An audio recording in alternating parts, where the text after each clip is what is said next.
Okay, good evening, everybody. Hi, everybody. So I wanted to start this lecture by noting what's on the screen. I think recently you've all probably been to talks and lectures which begin with a tribal lands acknowledgement.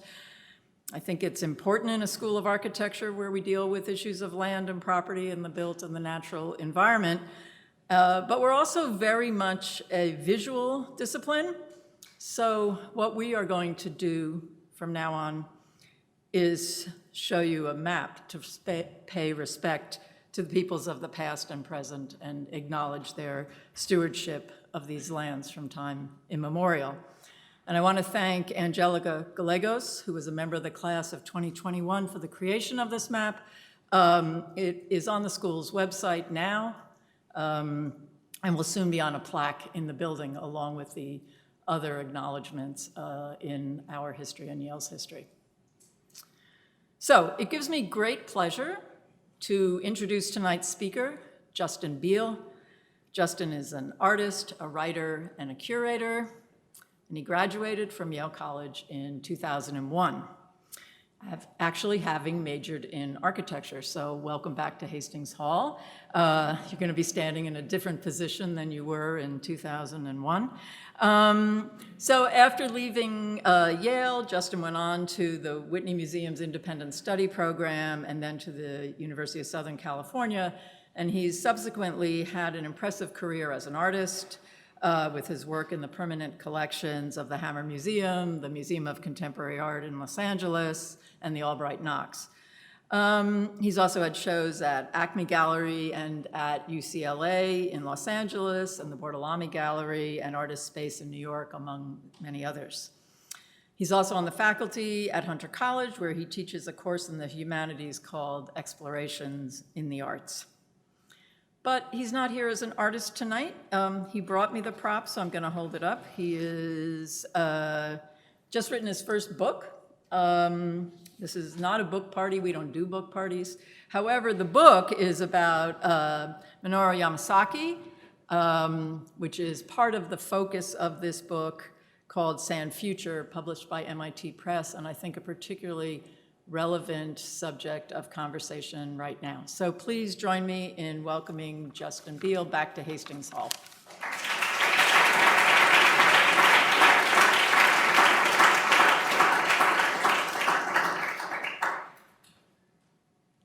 This is not a book party. Hold on, let me turn this on. Okay.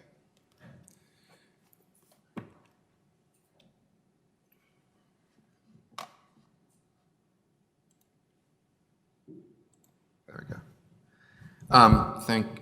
Thank you, Deborah, for the introduction and the invitation to speak about this book. It is great to be back in this room, one of the great rooms and one of the great buildings. And I will confess, in all the hours I spent in this room 20 years ago, I never really imagined myself standing up here because I never entirely wanted to be an architect, but yet here I am talking about architecture.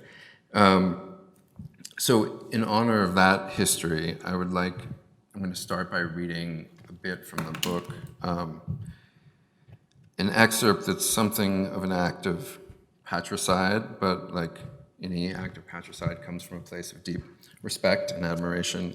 And this is a point in the book where Yamasaki is in his mid-career, and I, as the author writing about him, am reflecting on my own education.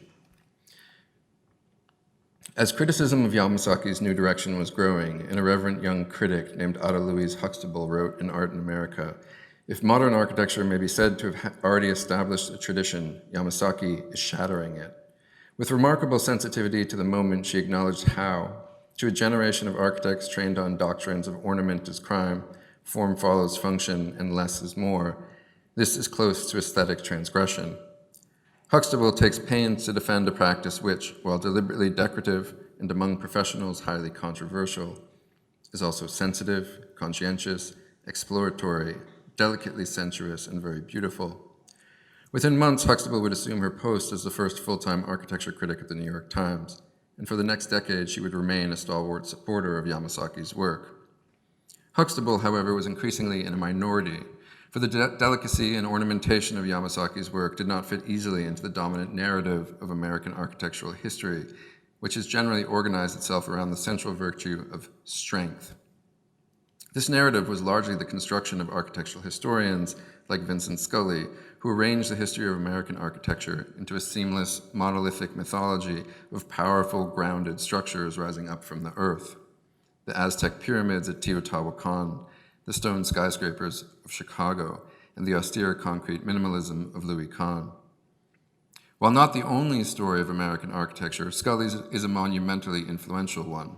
Scully taught at Yale for over 60 years and published dozens of books based on his lectures. The breadth of his influence on architects, critics, and historians who first saw modern architecture through his eyes is formidable.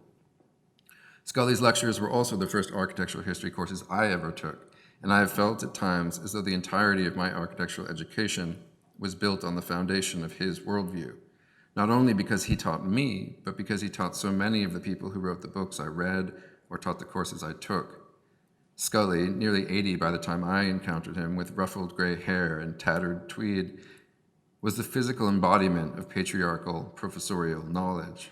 He would stand before an enormous auditorium filled to capacity with students and bombard us with a syncopated sequence of side-by-side images cast on the screen behind him from dual slide projectors. Each lecture began quietly, on a solid historical footing, the Acropolis or the Pueblo village, and built gradually through a progression of steps so deliberate that they felt not only logical, but inevitable. He would bang his broomstick pointer on the floor emphatically or clench the dais and fight back tears as the lecture reached its inevitable crescendo, advancing images by shouting, "Slide!" at the graduate student in the projection booth, like a sea captain barking orders at his crew. His delivery transformed the loose threads of architectural history, embroidered with references to art and literature, into matters of thrilling political and intellectual urgency. Like any academic canon, Scully's chronology tells a story, but it's also just a story, and one that, favoring cohesiveness over completeness, puts undue emphasis on certain accomplishments while omitting others entirely. Despite their shared interest in architectural virtues of empathy and democracy, Yamasaki did not fit into the story Scully was trying to tell, so he was largely erased from it. Scully dismissed the McGregor Conference Center as a twittering aviary and largely ignored everything that came after it.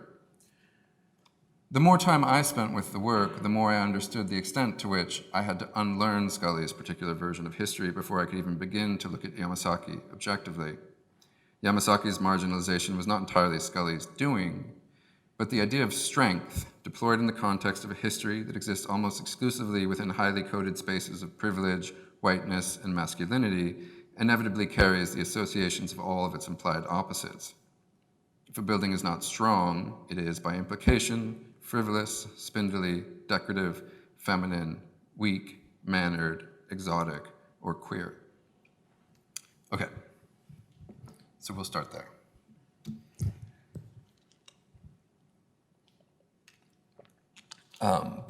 This is a talk about this book, as Deborah mentioned, but it's also a talk, a bit of an experiment in trying to talk about a non-linear book in a linear talk.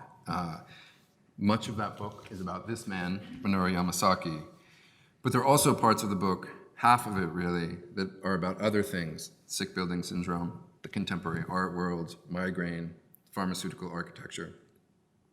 So tonight I'm going to try to talk about Yamasaki, but I'll also speak more broadly about the book as a whole and how it came to be, in the hopes that that discussion might be equally, if not more relevant to all of you, what you're thinking about, what you're working on, particularly in regards to the subject of writing about architecture. When I was last inside this room, that's not exactly true, I've been back once, but when I was here as a student in May of 2001, I had no idea who Yamasaki was. After graduation, I moved into a cheap apartment 3 blocks below the World Trade Center in Manhattan, an apartment I shared, incidentally, with my classmate and your colleague, Annie Barrett. I've got something on my screen here, there we go. When I moved in, I was immediately consumed by the presence of these 2 towers, shown here in a pair of photographs taken by Peter Hujar in 1976. They were spectacular. They may not have worked as buildings, but they were extraordinary as objects. Because I was a 20-year-old art student, I would go out at night and take photographs of them. I remember being surprised at the time by the fact that despite having just completed what was considered to be quite a rigorous undergraduate architecture program, I had no idea who designed them. It was during those first few weeks that I began to connect the World Trade Center to Yamasaki, and then in turn to the Eastern Airlines terminal at Logan Airport, a building I loved as a child because it was so unlike anything else in Boston, to the collapse of Pruitt-Igoe, which I had of course seen, but no one had ever told me who designed it. And then later to buildings like Robertson Hall at Princeton, or the Century City Towers and Hotel in Los Angeles. I only lived near the World Trade Center for a few weeks, and on the morning of September 11th, I left for work, and the sky was full of smoke, and rather by accident, because I had a camera with me again, because I was a 20-year-old art student. I took this photograph of the United plane flying into the South Tower of the World Trade Center. I've barely shown anyone this photograph in the last 20 years, but now it feels somehow okay to do that. And it's not in the book for fear that it would overwhelm the rest of the images of Yamasaki's work, but I think it fits in the talk. So I'm going to jump forward 11 years. This book begins like any tawdry piece of fiction on a dark and stormy night in October 2012, as Hurricane Sandy is bearing down on the East Coast. In the decades since 9/11, I had embarked on a moderately successful art career, which is how I came to meet my wife, Jane, on whom the character Nina is based. And she owned an art gallery on the low-lying swath of made land that is the western edge of Chelsea. When she and her partner were finally able to go into the gallery the next day, they found that the entire basement storage unit and most of the first floor of the gallery had flooded. And as a result, I, with a lot of other people, ended up spending several weeks dragging dead, waterlogged objects, many of which were made by very close friends of mine, out of the basement. It was a profound experience for me, and one that changed my relationship to making objects.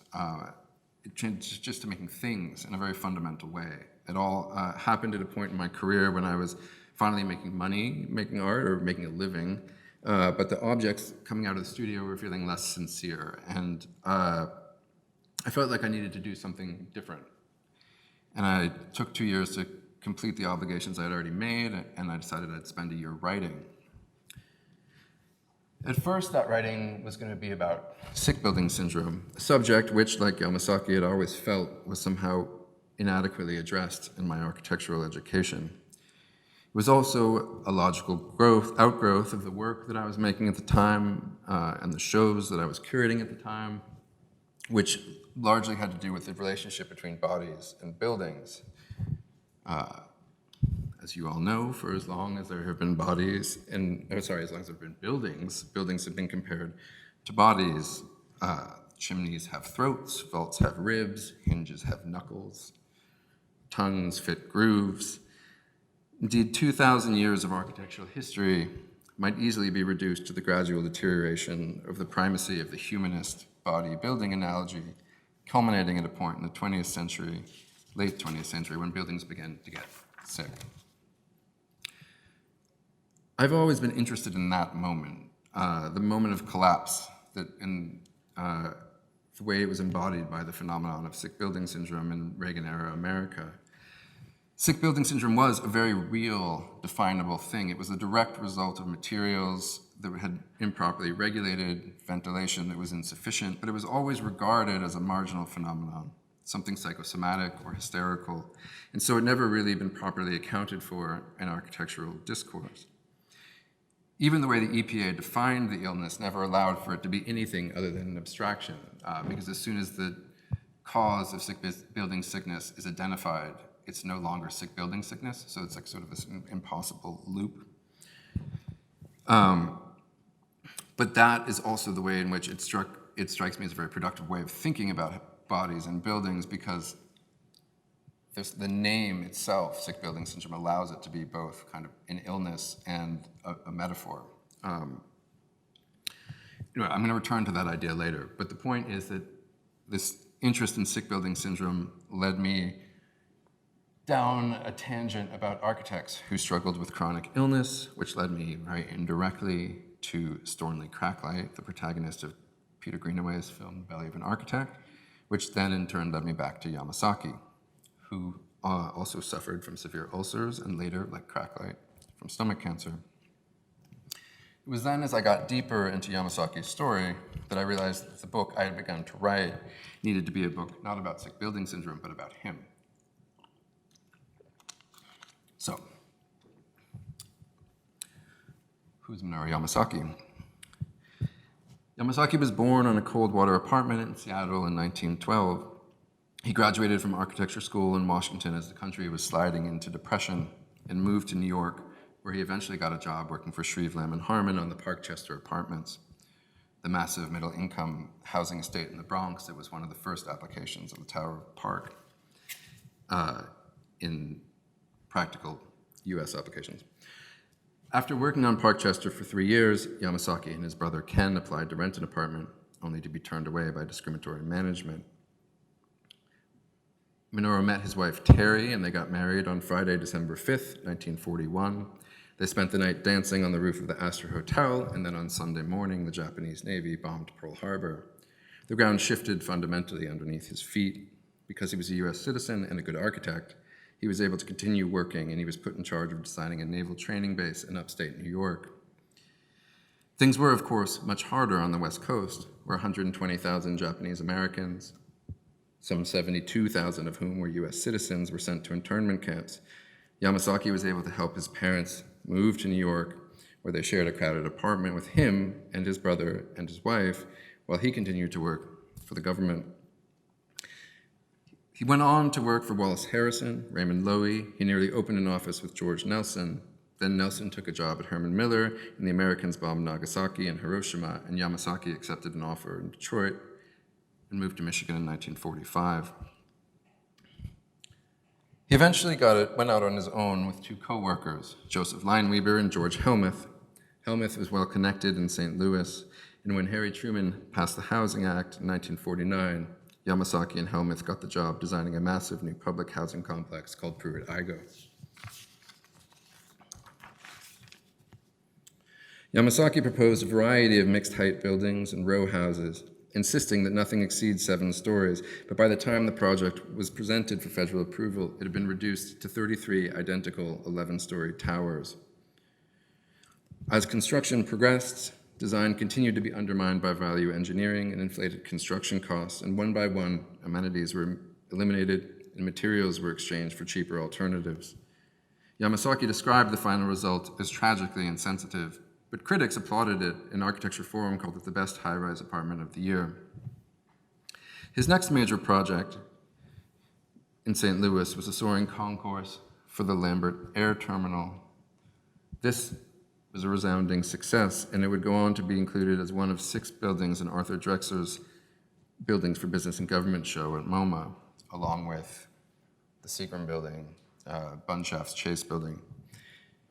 In December of 1953, when Lambert was still under construction, doctors discovered that Yamasaki was bleeding internally. He underwent emergency surgery and remained in the hospital for 8 weeks while surgeons removed 2/3 of his stomach. He was working at the time on a commission for the U.S. consulate in Kobe, and when doctors ordered that him to take time off, he decided to take a trip through Europe and Asia, the most influential part of which was likely an itinerary in India that took him through Chandigarh, Agra, Fatehpur Sikri, and New Delhi. In Chandigarh, Yamasaki found Corbusier's government buildings too imposing for a nascent democracy.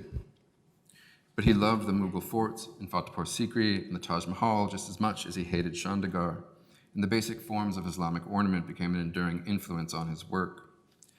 When he returned to Detroit, he published 2 articles in Architectural Record outlining what had become his mature design philosophy. They're sincere and intuitive pieces of writing that arrive at the conclusion that monumental architecture is bad for democracy, and that the project of modernism, while compelling, has lost sight of the ways in which it was leaving the individual person and the individual body behind. All right, now I'm going to take a break and switch registers and bring you back to the parallel narrative of the book. A few days after the hurricane, I walked uptown. The flood served as a reminder of the fundamental way in which topography has informed the settlement of New York City. The wealthiest New Yorkers still live on the highest land, away from the water, away from the downtown marshland that had once been rampant with cholera and yellow fever. In this way, among so many others, illness has exerted a fundamental influence on the history of architecture. And long before sick building syndrome, one disease in particular became a foundational metaphor for early modernism. A case has been made by a number of architectural historians, notably Beatrice Colomina, with whom I assume you're all familiar, that every distinctive feature of modern architecture, the white walls, the wide windows, the roof gardens, the sterile surfaces, and conspicuous lack of ornament, can be traced back to the program of the sanatorium and the medical prescriptions for the treatment of tuberculosis. Introducing the possibility that modernism might not be seen as a radical social movement so much as a radical medical experiment. I think this is a fascinating lens through which to reconsider 100 years of architectural history, but also one that tends to overlook two fundamental contradictions with the sanatorium model. The first is that it was a treatment for a disease that disproportionately affected the working poor that was only available to those who could afford to not work for months. And perhaps even more importantly, that it did not work. It wasn't until we discovered antibiotics that we were able to cure tuberculosis. Both of these problems, I think, raise fundamental questions about the efficacy and accessibility of modernism more generally. Back in Detroit, Yamasaki begins to design the first buildings in a style that are distinctly his own. The McGregor Memorial Conference Center, shown here on Wayne State University campus in downtown Detroit. These are photographs by Balthazar Korab. This is the building that Scully referred to as a twittering aviary. The second building here is the regional headquarters of the Reynolds Metal Building. A building I love because it was a product building, right? So it was designed to demonstrate the versatility of aluminum, and because of that, it has this sort of way of short-circuiting truth to materials in a very postmodern way, because anything you do to express the versatility of aluminum is part of the function of the building, which sits on the side of the highway like this giant billboard. You can also see sort of the direct reference to the screen work and Fatehpur Sikri in this building. I felt like this is important to include because now Reynolds it was briefly a Bally's gym, and it's now just empty. There's a boxing ring inside of it, and it's just sitting on the side of the highway in Detroit. Another building from this time was the Saudi airfield, designed when Dhahran was just still an output for the Saudi Aramco and the US military. The combination of traditional Arabic tracery and modern form that would become a signature both of Yamasaki's future work and of the Saudi royal family embarking on an era of prolific nation building. King Saud considered the finished structure the only building in the country that looked like a Saudi building, and it's pictured here on two different Rial notes. The Dhahran airport earned Yamasaki his fourth AIA award in 8 years, outpacing rivals like Saarinen and SOM, which gives you a sense of his stature at the time. But it was also an uneasy time in his life. He and Terry get divorced in 1961. His interaction with his peers, which until that point had included active correspondence with Bruno Zevi, Jane Jacobs, Buckminster Fuller, Neutra Rudolph, epic nights spent drinking with Wallace Harrison and Mies van der Rohe, became increasingly limited. His new work was largely dismissed as too decorative. Rudolph found it mannerist, Venturi called it picturesque, Banham called it epicene, Iampe called it capricious. Gordon Bunshaft just said, Yamasaki is as much of an architect as I am Napoleon. He was an architect, but now he's nothing but a decorator. So it's at this moment in his life that a key figure comes to his defense. And as I described at the opening excerpt, Otto Louise Huxtable became a champion and defended his work vociferously. And If any of you have not read everything that Ada Louise Huxtable wrote, I urge you to stop everything and go find it. It is both accessible and incisive and gravely serious and like laugh out loud on the subway funny. So meanwhile, in New York, David Rockefeller has a problem. An exodus of white-collar workers from Wall Street to Midtown had become an issue for Rockefeller and for Chase, which had significant real estate holdings in the financial district. So after consulting with family friends, Bill Zeckendorf and Bob Moses, he concluded that the long-term viability of the downtown real estate would require a project of catalytic bigness. And at a press conference in January 1960, Rockefeller formally announced plans for a massive World Trade Center. Just 2 weeks after that press conference, Rockefeller was also in attendance at MoMA Sculpture Garden for the unveiling of Jean Tinguely's Homage to New York, a massive mechanical sculpture that destroyed itself over the course of a 27-minute performance. I'm going to return to this later. To realize his plan, Rockefeller needed the Port Authority for 2 key reasons. First, the authority had access to far more capital than the city. Second, it had the ability to seize property by eminent domain. The Port Authority agreed, and dispensing with Rockefeller's Genius Committee, which had been comprised of family architects Edward Durrell Stone, Gordon Bunchaff, and Wallace Harrison, the Port Authority set out to select a new architect. To everyone's surprise, Yamasaki rose to the top of that list, a list that included I.M. Pei, Philip Johnson, Gropius, based largely on the popular success of his science pavilion at the Seattle World's Fair. He was still working on the Seattle Fair in 1962 when they offered him the job. He knew it was a job that was too big for his office, but he also knew that it was a job he couldn't turn down. So in January 1963, that commission earned Yamasaki a place on the front cover of Time magazine, his sort of disembodied head floating over the science pavilion, which, as you know, is a very rare honor for an architect, and one, only bestowed on people who are kind of household names historically. There were very few articles. It's also noteworthy just the fact that it opens not with a picture of his work, but with the Taj Mahal, and it's titled The Road to Xanadu. So there's a sort of heavy overlay of Orientalism on the treatment of his work at the time. The article includes very few details about the World Trade Center, but it draws to a close with an inauspicious assessment of the challenge ahead. If Yamasaki can keep a firm control of the job, it will be one of the greatest opportunities ever presented to an architect. It was around the time of the hurricane that plans were first announced for 432 Park Avenue. I began following it closely after a series of renderings were made public. It's a building that's nearly 1,400 feet tall on a footprint barely 90 feet square. 4 identical facades, a relentless grid of 10-foot square windows. Every 12 stories, 2 rows of windows are unglazed, and the building mechanicals are housed in a concrete cylinder. No building this narrow, 15 times taller and as wide, had ever been built in Manhattan before. The exterior, designed by Raphael Vignoli, is aggressively minimal. Not like a conceptual minimalism, but a maximal minimalism, a boutique minimalism, the pure void repurposed as a marketing ploy. And if you listen closely, you can hear Louis Kahn spinning in his grave. Before it was even built, this building felt to me and to others like something important, something unwelcome, an unwelcome symbol of the moment.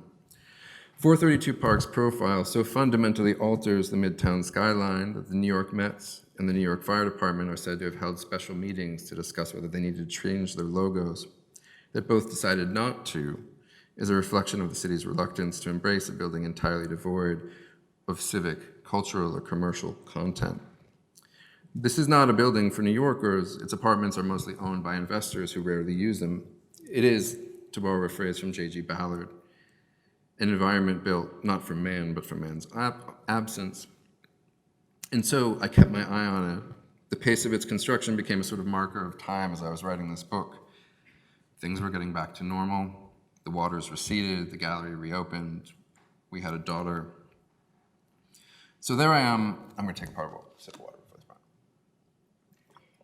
So there I am, starting to work on this book. The first book about Yamasaki in 40 years. I've taken this leap. I've sabotaged my art career. When I hear from a colleague who happens to be here with us tonight that Yale was publishing a book on Yamasaki, that somebody else was 2 years ahead in this project than I was. And the book turned out to be quite an excellent and comprehensive monograph by the historian Dale Geyer.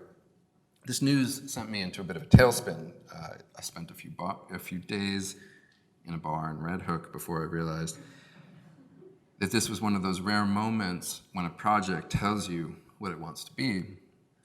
I didn't want to write an architecture book, or at least I didn't want to write an architecture book the way that I wanted to write about architecture in a way that felt closer to how I experienced it. And the only way to do that was to allow more of myself into the narrative. I think it's important to recognize that architecture is personal, and most architecture books are not. And the best architecture writing, no offense intended to any writers who may be in the room, for me has always been writing that's not from architecture. Thomas Mann, Donald Barthelme, Teju Cole, Susan Sontag, Florence Nightingale, Victor Hugo, Louis Bourgeois, Tom Wolfe. I think any of you who are thinking seriously about being an architect should read chapter 7 of James Salter's book, Light Years. But it was then when I dispensed with this idea of trying to write like an architect or a biographer or a journalist or an academic, none of which I was, the book began to sort of become itself. And a system of connections began to emerge. Everything became relevant. The toxicity of my studio, the corporatization of the art world, a virtual tour of the Novartis campus, the look and feel of an emergency room. One of the most important of these connections was an ongoing conversation with Jane, or Nina, about her struggle with chronic migraines. I realized how much I had learned from her and her experience of the built environment, which allowed me to access a deeper understanding of sick building syndrome, a deeper understanding of Yamasaki's own experience as he struggled with chronic illness. And this all kind of came together for me when I was rereading Oliver Sacks's book, Migraine, and this diagram sort of presented migraine to me as a spatial phenomenon. And all these things began to bleed together, and the book really began to become itself.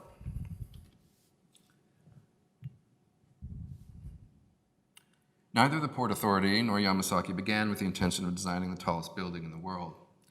Exactly how that happened is unclear, and I spent 3 years trying to figure out how it happened, and profoundly confused that there was no notes or minutes, the biggest bureaucracy in New York City, and there's no records of what happened in the lead up to the design of the World Trade Center. And it wasn't until 3 years into this project that I realized the reason that that's true is that the entire Port Authority archive, 750,000 volumes of documents, blueprints, maps, was in the World Trade Center. So it's all gone, which is just such a profound sort of erasure of history. But what is clear is that at some point on a regular Friday meeting in Yamasaki's office in Detroit, the brief changed, and the Port Authority told Yamasaki he was going to build the 2 tallest buildings in the world, and he wasn't happy about it. A year later, Yamasaki and Rockefeller posed together with a massive model of the 2 towers. And I think what's most notable here is how much they don't look like Yamasaki's work. There are these little lancet arches at the bottom, but it was impossible to see any of that because of the scale of the whole project. Yamasaki had proposed a World Trade Center that would become a living representation of man's belief in humanity and his need for individual dignity, with a plaza that would function like a Mecca, a great relief from the experience of the narrow streets and sidewalks of the surrounding Wall Street area, a space with trees and water and pedestrian arcades, but none of those made it into the final design. In retrospect, Yamasaki's soaring descriptions of the whole scheme seem sometimes delusional, sometimes naive, and at some level that must have weighed on him. Soon he was back in the hospital, addicted to morphine, struggling to return to work. Yet, as reviews came in, the praise was unanimous. Huxtable wrote that the World Trade Center promised to be the best new building project that New York has seen in a long time. So once the decision had been made to build the two tallest buildings in the world, the question of how to build them was another matter entirely. There was no precedent for a building this tall, and they had to change the paradigm of vertical construction in two fundamental ways. The first was by creating a sky lobby. So you have 3 local elevators that share a shaft and one express elevator that delivers people to these sky lobbies, dramatically reducing the amount of floor area consumed by the central core.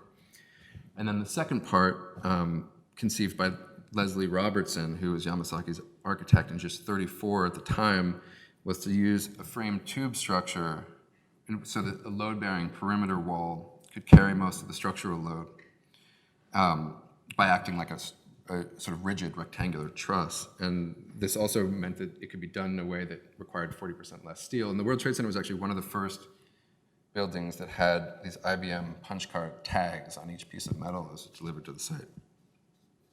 The Port Authority wasn't very good at aesthetics, but they were like amazing at logistics. The history of the tallest buildings in New York tells a story of the shifting geography of power in the city. Temporary Lenape hunting shelters were gradually replaced by Fort Amsterdam, later by churches like Collegiate and Trinity.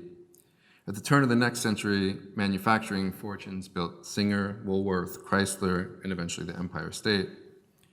40 years later, the World Trade Center ushered in the era of public-private sector collaboration.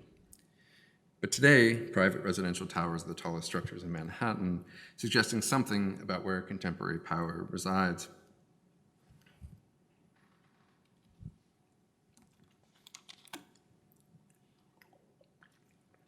Uh-oh, my slide's not advancing. Good. To build the World Trade Center, 13 city blocks would need to be removed from the municipal maps forever, a process called demapping. There was resistance, but there were very few limits to what the Port Authority could take in the interest of an essential public purpose. To settle a dispute with Mayor Lindsay about taxes, the Port Authority agreed to use the earth displaced by the massive foundation to build 23 acres of made land, a gift to the city in the lieu of property taxes that eventually became Battery Park City. And in 1966, they broke ground. The artist in me feels compelled to just point out that, and I put another slide in here, that this, the excavation of the World Trade Center happened over a year before Michael Heiser did Double Negative, and 2 years before Smithson did Spiral Jetty, and both of them and Nancy Holt lived basically 2 blocks away from this site, so there's probably some fertile ground for art historical exploration there. As planning proceeded on the World Trade Center, conditions were deteriorating at Pruitt-Igoe. The population of St. Louis, once forecast to increase steadily, had plummeted by nearly a third between 1950 and 1970. The Housing Act, which had built Pruitt-Igoe, had also subsidized the highways and the mortgages that lured much of the city's white population to the suburbs. White flight and black sequestration radically altered the makeup of the city. The Housing Authority's financial model provided no contingency for low occupancy, and without income from tenants, Pruitt-Igoe could not generate revenue to pay for basic maintenance. Infrastructure deteriorated, and those who could afford to gradually left. Pruitt-Igoe became what civil rights activist Joyce Ladner later called a residence of last resort. Like Ibsen's master builder, Yamasaki was afraid of heights. In order to make an occupant of the World Trade Center feel comfortable, Yama based the exact width of each window, 22 inches, on the span of his own shoulders, inscribing his own slight frame on the facade of the 2 buildings. His body had been pushed to the limit now, and he was back in the hospital, with employees shuttling plans back and forth from his bed. And this time, before he was released, he fell in love with one of his nurses. And then, Yamasaki's life took a strange turn. After 8 years of divorce, Minoru and Terry remarried in June 1969, and as the buildings began to rise, they finally got to take the honeymoon they were unable to take in 1945. The buildings began to take shape that summer. It was the summer of Stonewall and Woodstock. The North Tower began to rise from the foundation, and it became harder to reconcile the material reality of what was being built with Yamasaki's humanist philosophy. And within the fraught political context of that summer, the towers became an inescapable symbol of authoritarian power. Even Huxtable's confidence began to waver. The World Trade Center towers, she wrote, could be the start of a new skyscraper age or the biggest tombstones in the world.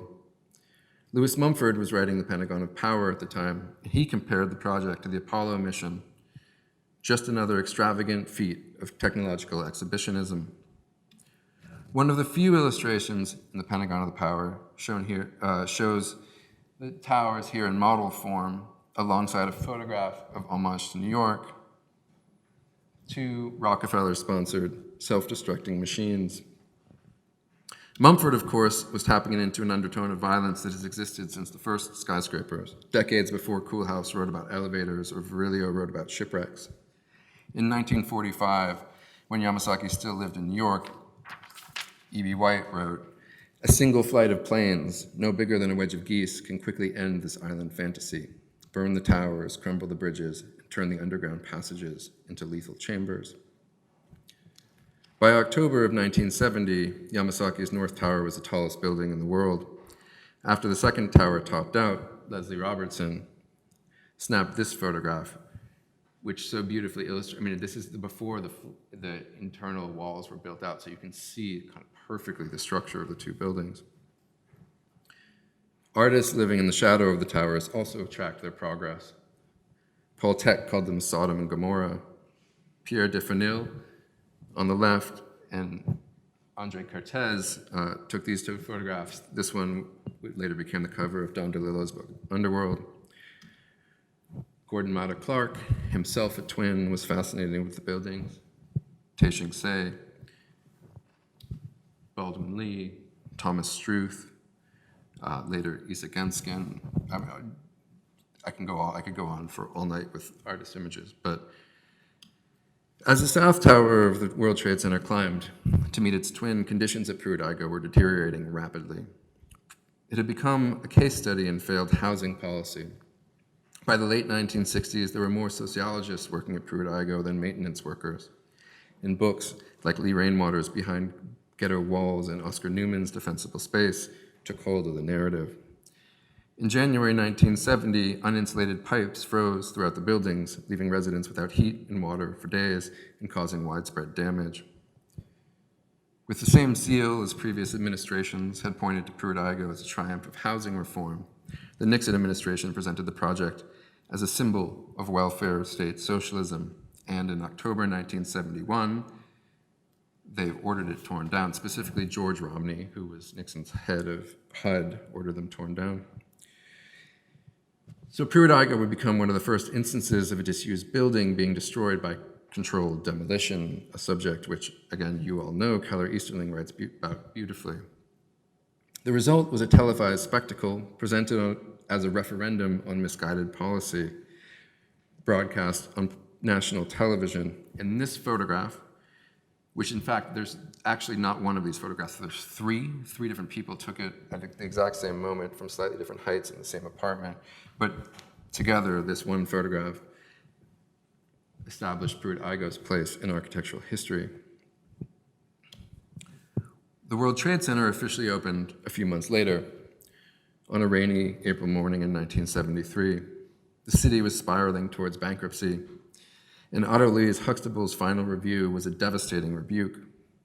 Yamasaki had tried for something special, she wrote, but the result was nothing but General Motors Gothic, populist, provincial, and corporate. Yamasaki wrote a meticulous 7-page rebuttal to Huxtable, to which she ultimately responded, "You are the architect, and I am the critic, and this is an honest parting of the ways." It's a heartbreaking exchange if you read all the letters. I have it here. Whoa. Okay. Back to Peter Hujar in 1976. By 1976, the World Trade Center was losing $20 million a year. Despite these financial woes, the towers had become a symbol of excess at a time when the rest of the city was falling into disrepair. The New York Times speculated cynically that if the World Trade Center were to suffer the same fate of Pruitt-Igoe, death by dynamite, many of us would cheer, but good fortune comes so rarely. The image on the cover of this book was taken shortly after the construction of the Battery Park City was put on hold, and the landfill was covered in sand. So this is May 16th, 1977. It's the beginning of the Summer of Sam, the summer of the Bronx fires. The city had narrowly avoided bankruptcy, and the beach remains here for almost 8 years. By the end of the 1970s, 40% of the South Bronx had been destroyed by fire, 250,000 people had lost their homes, and it was the financial sector, not the government, that bailed the city out when Felix Reuten's crisis regime effectively took control of the city. By the time this photograph was taken, 7 years later in 1983, the Trade Center had assumed a new identity. It was now an icon not of the strength of the port, but of financial excess, right? It was the image on the cover in the same year, 1983, of Bright Light's Big City. Baudrillard described it as the effigy of capitalist system. And I think that this transition is important because you sort of have LaGuardia's idea of his vision of a worker's paradise, like a New York built around a thriving port. And with the bankruptcy, that idea disappeared, and what came instead in its place was a city that was well on its way already to being what Mayor Bloomberg would describe in 2003 as a luxury product. This is another beautiful image from that time, one of the last photographs taken when the landfill was there, of Agnes Dennis's piece, Wheat Field, looking back up at the towers from the southern tip of Manhattan.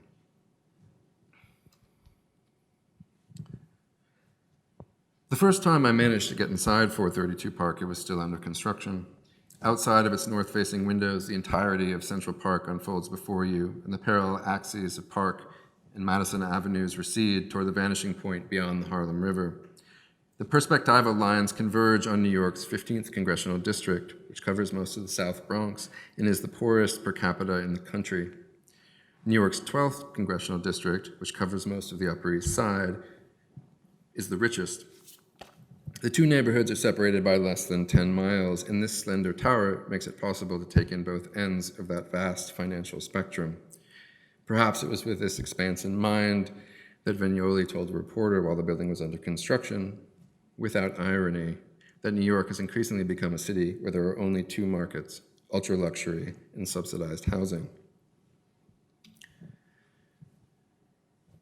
The most distinctive building from Yamasaki's late career was the Rainier Tower building in Seattle, an office block 41 stories tall, balanced precariously on a flared pedestal in a prominent downtown site. Leslie Robertson considered Rainier to be one of the safest structures he'd ever engineered, but the design drew impassioned criticism. Huxtable thought it was a crime against urban nature, writing, "Some buildings are built, others, such as this, are perpetrated." The unanimous condemnation of Rainier, particularly by Huxtable, suggests something about how the critical consensus around Yamasaki's work had begun to calcify. It was a single photograph, it was a single short paragraph in Charles Jenks' The Language of Postmodern Architecture, published the same year, that had the most enduring impact on Yamasaki's legacy. Modern architecture died in St. Louis, Missouri on July 15th, 1972 at 3:32 p.m. or thereabouts, when the infamous Pruitt-Igoe scheme, or rather several of its slab blocks, were finally given their final coup de grace by dynamite. Boom, boom, boom. What's remarkable about this single page is he gets the date wrong, he gets the time wrong, he gets a number of stories wrong, and he says that it won an award that it never won, right? So it's actually this really important piece of architectural history that is among, probably among the sloppiest, right, as well. But the point is it doesn't matter because the photo is the only thing that matters, and he knows that, right?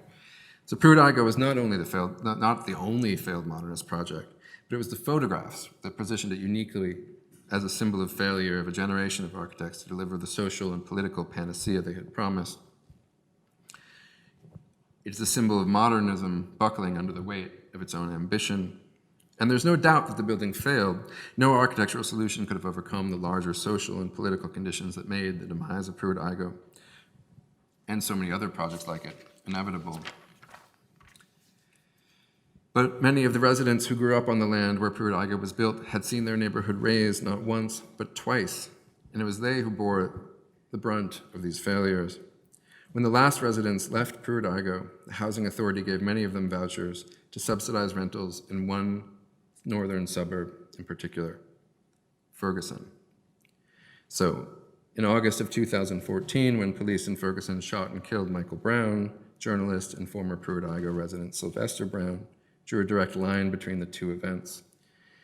Be it by design, accident, or benign neglect, the fuse that led to the explosion at Ferguson was lit in St. Louis more than 60 years ago.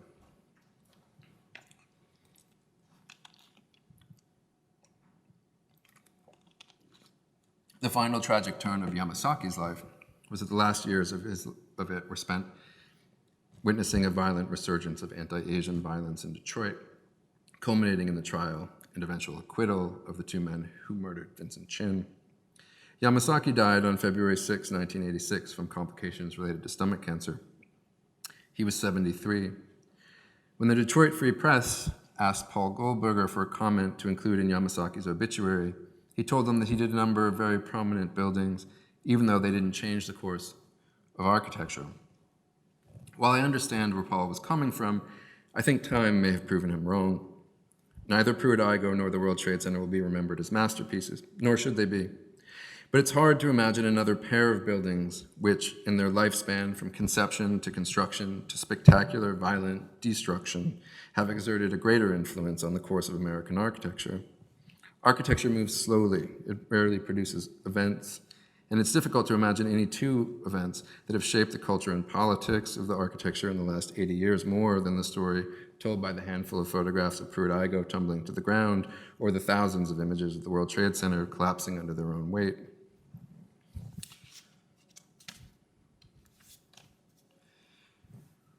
Oh, sorry.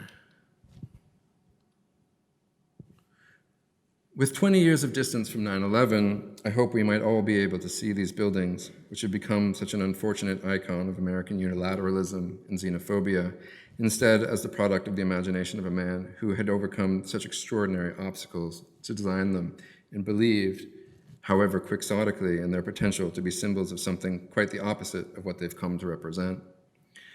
I hope it might also be an opportunity to move Yamasaki's legacy away from Pruitt-Igoe and the World Trade Center onto the other projects that had such an enduring influence. And so the image on the right is a photograph I took of a Yamasaki catalog in OMA's Seattle Central Library, and you can see the sort of roof mullions meeting up, and this is a building that was basically less than a mile from where Yamasaki was born. And the second image you'll recognize is the Reynolds Metal Building, which is now derelict on the side of the road in Detroit, and David Auger's museum in Washington, D.C. There's a scale difference, but I think the likeness is obvious, and it's something that David Auger has acknowledged. Finally, I've remarked on various occasions to my students how 9/11 defined everything about the culture and politics of the first 20 years of my adult life, in much the same way that the first 20 years of their life will likely be informed by the increasingly urgent and often indistinguishable demands of public health and climate change. And so perhaps the parts of this book that deal with illness will be more relevant than those that deal with September 11th. At least I hope this book is able to propose some perspective from which it's possible to consider the idea of sick building syndrome in a new light. We've dispensed with the term, but there are still sick buildings, and if we allow ourselves to apply the idea more broadly, it might inform our reading of events like the Grenfell Tower fire in London, 2017, or the collapse of the Champlain Towers in Surfside, both of which suggest to me an approach to building, construction, development, and zoning that prioritizes profit over human well-being. All of which might serve as a reminder that it is people, individual, imperfect, physical, and emotional bodies that ultimately determine the difference between, and I'm going to end with a phrase borrowed from Dean Burke, the difference between great architecture and architecture for a greater good. Thank you.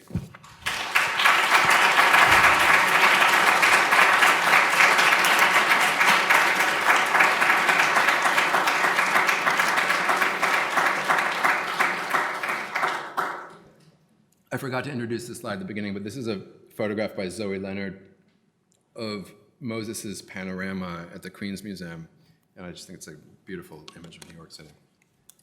Thank you very much. Thank you. It is our tradition to have a few minutes of questions, and the way we do it in Mass World is you raise your hand and just stand up and step away from the people next to you, take your mask off so someone can hear you.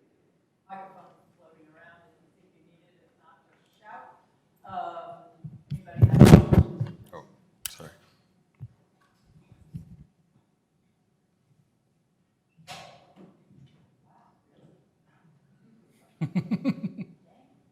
Yeah. Could you say a little bit, thank you for a fantastic lecture.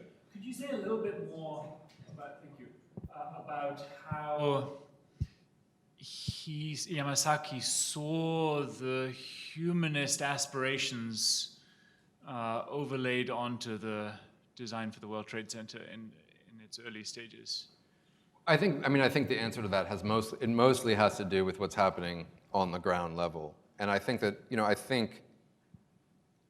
I've spent a lot of time looking at that because it's very hard in these early models to be like, where was the humanism in this project? And I think there was something with that, nobody was really fully considering the scale. And that you could see these ways in which the orientation of the buildings resembled successful earlier projects, but nothing at a scale so big. And as value engineering took all of this stuff out of the plaza, it really got kind of worn down. So there was barely anything left from his original idea. And I think that he was very upset about this, that the project had been pushed so high. They were trying to fit 10 million square feet of office space into 2 buildings. That's more office space than existed in Detroit at the time. And he was just trying to keep any kind of humanist accommodation he could in the project, and it was getting kind of pulled away as it went.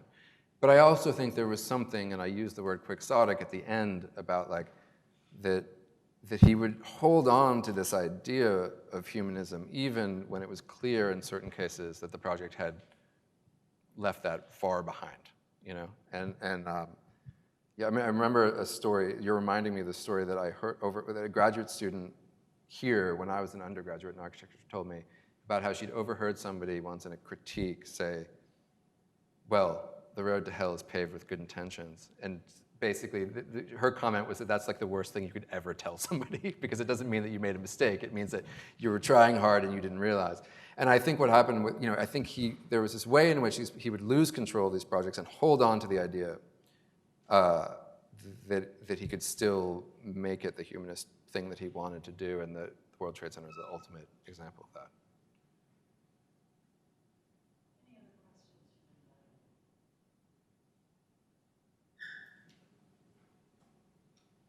I have more of an observation. As one who I've lived in an apartment by Yamasaki, and I've, in a way, Where? kind of in Honolulu, Hawaii. Oh, cool, yeah. Oh, okay. And so I want to congratulate you because, I was kind of stalking his career. I'm a 4th generation Japanese American. And in my own mind and with others who I want to talk to you about, we were trying to make this connection between Pruitt-Igoe and the World Trade Center for years now. And the people I'm talking to are filmmakers. But you've done it. And what's really interesting to me is your story and how you did it. And I think only an artist, a mind like yours, could have put together a non-linear history. It's a spatial history, I think, and it's a history that transcends time. So I want to thank and congratulate you. And my question is, what are you doing next? Right. This is my wife was asking me the same question in traffic on the way up here. I think that I'm going to write another book. I'm not going to start it immediately. I'm going to do a couple other things first. But thank you for what you said, and I think that one of the complicated things, and you touch on it with Yamasaki's legacy, is how do you honor the extraordinary coincidence that one man designed two massive projects that were blown up on live television, right? That's an extraordinary story, and a story needs to be told, but you also have to balance that with the fact that those were two projects that were totally unrepresentative of his larger body of work. And so how do you kind of tell that story, make that connection, but also honor the practice more as a whole, right? And his history as a whole. Because even despite those two failures, we're talking about a career of somebody, an incredibly prolific career. Buildings all over the country, all over the world that were highly influential, and they tend to live in the shadow of these two failures. So I think part of the trick was balancing those two things, because you can't just get from Pruitt-Igoe to the World Trade Center without the rest of it. I'm only taking questions from the front row. We're working our Just way work your way down, yeah, We're that's working our cool. way down. What do you think we as public citizens can do to combat the privatization of public space, which masquerades as sort of public space but is not, i.e. Little Island, Hudson Right. Yards? Is there anything that you would suggest as a kind of way that one might, other than not going there? I mean, isn't that what everyone else in this room is supposed to figure out? I just get you thinking about it. And then, no, I think it's, I think it begins just at the level of being more conscious of the built environment that you occupy, and learning to read it and be like, this island here is not a park. It looks like a park. It's presented to me. It's being sold to me as a park. But what a park means, in my, I think of a park as being a municipal thing designed for everybody. And that, I mean, another great example is the High Line. You're like, what is this? This is being sold to me as a park, but it's not a park.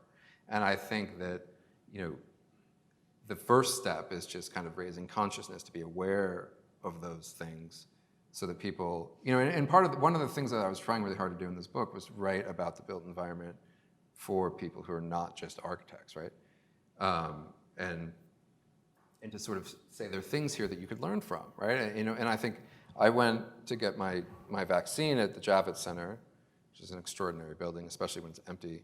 But I went up afterwards to Hudson Yards, and you walk around Hudson Yards, and it's as if nobody ever thought to look at the World Trade Center when they were doing this. I mean, it's like all the same things. The city makes a shitty deal with developers. They build a giant plaza that's open to the wind coming off of the Hudson River. They build office space that nobody needs. And that there's no, that there's history here that could have informed things that you could, not to say that it couldn't have been, that all of Hudson Yards is a bad idea, but just look at the World Trade Center. The World Trade Center made all of those mistakes for you already.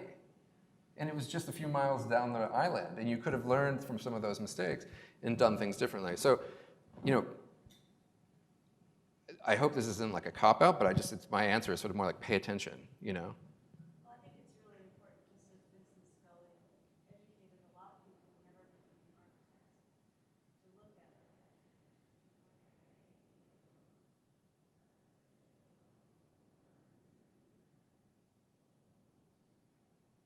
I hope so. That'd be great. Yeah. Great.